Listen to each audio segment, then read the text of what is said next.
ಅಂದ್ರೆ ಆಕಾಶ ಅಂತಾರೆ. ತನ್ನ ಜೀವನವನ್ನ ತ್ಯಾಗ ಮಾಡಿ ಮಕ್ಕಳ ಏಳಿಗೆಗೆ ಹಗಲಿರುಳು ಕಷ್ಟಪಡ್ತಾರೆ. ಅದೇ ರೀತಿ ತಂದೆಗೆ ಮಗನೇ ಸರ್ವಸ್ವ. ಆದ್ರೆ ಇಲ್ಲೊಬ್ಬ ಪಾಪಿ ಮಗ ತನ್ನ ತಂದೆ ಹತ್ಯೆಗೆ ಕೋಟಿ ಕೋಟಿ ಸುಪಾರಿ ಕೊಟ್ಟಿದ್ದಾನೆ. ಶಾಕ್ ಆದ್ರ ಈ ಸ್ಟೋರಿ ನೋಡಿ. ಅಪ್ಪನ ಹತ್ಯೆಗೆ ಮಗನಿಂದಲೇ ಸುಪಾರಿ, ಮುಂದೆ ನಿಂತು ಕೊಲೆ ಮಾಡಿಸಿದ ದುರುಳ. ಈ ಫೋಟೋದಲ್ಲಿ ಕಾಣ್ತಾ ಇರೋ ಅವರ ಹೆಸರು ನಾರಾಯಣ ಸ್ವಾಮಿ. ಮಾರತಹಳ್ಳಿಯ ಪಣತ್ತೂರು ನಿವಾಸಿ. ಇವರಿಗೆ 4 ಹೆಣ್ಣು ಮಕ್ಕಳು ಹಾಗೂ ಒಬ್ಬ ಗಂಡು ಮಗ. ರಿಯಲ್ ಎಸ್ಟೇಟ್ ವ್ಯವಹಾರ ಮಾಡ್ತಿದ್ದ ನಾರಾಯಣ ಸ್ವಾಮಿ ಮಾರತಹಳ್ಳಿ ಸುತ್ತಮುತ್ತ ಒಳ್ಳೆಯ ಪ್ರಾಪರ್ಟಿ ಮಾಡಿದ್ರು. ಈ ಆಸ್ತಿಯೇ ನಾರಾಯಣ ಸ್ವಾಮಿ ಪ್ರಾಣಕ್ಕೆ ಮುಳುವಾಯಿತು.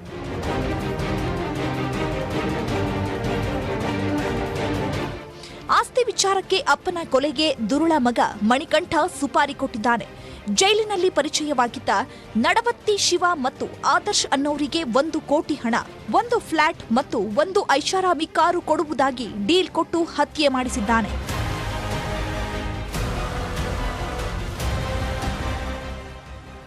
ಮೃತ ನಾರಾಯಣ ಸ್ವಾಮಿ ಮಗ ಮಣಿಕಂಠ 2013ರಲ್ಲಿ ಮೊದಲ ಪತ್ನಿಯನ್ನ ಉಸಿರುಗಟ್ಟಿಸಿ ಕೊಲೆ ಮಾಡಿದ್ದ.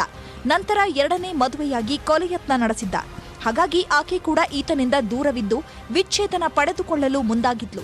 ಈ ವೇಳೆ ನಾರಾಯಣ ಸ್ವಾಮಿ ಸೊಸೆ ಮತ್ತು ಮೊಮ್ಮಗಳ ಹೆಸರಿಗೆ 6 ಕೋಟಿ ಮೌಲ್ಯದ ಫ್ಲಾಟ್, ಸೈಟ್, ಜಮೀನನ್ನ ಬರೆದುಕೊಟ್ಟಿದ್ದ. ಇದೇ ವಿಚಾರಕ್ಕೆ ಮಣಿಕಂಠ ಕೊಲೆಗೆ ನಿರ್ಧಾರ ಮಾಡಿದ್ದ. ವಿಚಾರಣೆ ವೇಳೆ ನಮ್ಗೆ ಗೊತ್ತಾಗೋದೇನೆಂದ್ರೆ, ಈತ ಯಾರು ಮೃತ ನಾರಾಯಣ ಸ್ವಾಮಿಯ ಮಗ ಮಣಿಕಂಠ ಸುಪಾರಿ ಕೊಟ್ಟು ಅಂದ್ರೆ ಇನಿಷಿಯಲ್ ಆಗಿ 1 ಲಕ್ಷ ರೂಪಾಯಿ ಕೊಟ್ಟಿರ್ತಾನೆ. ತಂದೆ ಅವರೇ ಒಂದು ದೊಡ್ಡ ಇಂದ್ರಪ್ರಸ್ಥ ಅಂತ ಹೇಳಿ ಅಲ್ಲಿ 28 ಫ್ಲಾಟ್ಗಳಿದಾವೆ. ಅದರಲ್ಲಿ 1 ಫ್ಲಾಟ್ ಅನ್ನ ಕೊಡುವುದಾಗಿ ತಿಳಿಸಿರ್ತಾನೆ. ಫೆಬ್ರವರಿ 13ರಂದು ಸೊಸೆಗೆ ಇಂದ್ರಪ್ರಸ್ಥ ಅಪಾರ್ಟ್ಮೆಂಟ್ನಲ್ಲಿ ಫ್ಲಾಟ್ ರಿಜಿಸ್ಟ್ರೇಷನ್ ಮಾಡಿಸಲು ಮನೆಯಿಂದ ಹೊರಡುವಾಗ ಬೈಕ್ನಲ್ಲಿ ಬಂದ ಇಬ್ಬರು ಸುಪಾರಿ ಹಂತಕರು ನಾರಾಯಣ ಸ್ವಾಮಿ ಮೇಲೆ ಅಟ್ಯಾಕ್ ಮಾಡಿದ್ರು. ಆದ್ರೆ ಈ ವೇಳೆ ಜೊತೆಗೇ ಇದ್ದ ಮಗ ಬಿಡಿಸೋ ಯತ್ನ ಕೂಡ ಮಾಡಲಿಲ್ಲ. ನಂತರ ಪೊಲೀಸ್ ಠಾಣೆಗೆ ತಾನೇ ದೂರು ಕೊಟ್ಟು ತಂದೆಯ ಅಂತ್ಯ ಸಂಸ್ಕಾರ ಮಾಡಿ ಮುಗಿಸಿ ನಾಟಕ ಮಾಡಿದ್ದ. ಆದ್ರೆ ಮಣಿಕಂಠನ ಮೇಲೆ ಸಂಶಯಗೊಂಡಿದ್ದ ಮಾರತಹಳ್ಳಿ ಪೊಲೀಸರು ತನಿಖೆ ನಡೆಸಿ ಕಳ್ಳಾಟ ಬಯಲು ಮಾಡಿದ್ದಾರೆ. ಪ್ರಮುಖ ಆರೋಪಿ ಮಣಿಕಂಠ ಜೊತೆಗೆ ನಡವತ್ತಿ ಶಿವ ಮತ್ತು ಆದರ್ಶ್ ಸೇರಿದಂತೆ 3ರನ್ನ ಬಂಧಿಸಿ ಜೈಲಿಗಟ್ಟಿದ್ದಾರೆ. ಮಣಿಕಂಠ, ಆದರ್ಶ್ ಮತ್ತೆ ಶಿವ ಇವರು 3 ಜನ ಕೂಡ ಜೈಲಲ್ಲಿದ್ರು.